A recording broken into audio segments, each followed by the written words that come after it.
Jarumatan sunana Hadiza Muhammad kuma akan yi min inkiya da Hadizan Saima. To menene makasudin wannan taro da kuka shirya a yau take sallah?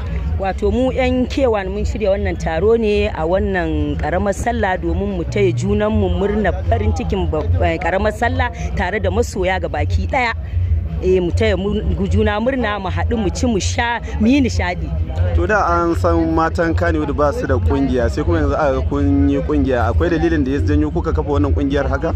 To yana da kyau da muka yi kungiya saboda kusan yanzu duniya ta ci gaba da abubuwan da ake yi, majority gaskiya da kungiyoyi ake yi, to sai muka ga ya kamata mu dunkule kanmu a wuri daya domin mu ringa tafiyar da komai da murya daya a kungiyanci. To kina ganin kwalliya ta fara biyan kudin sabulu kenan ko koya abin yake? Kai ma ka gani, alhamdulillah gaskiya dama ce da rarrafe yaro yake tashi.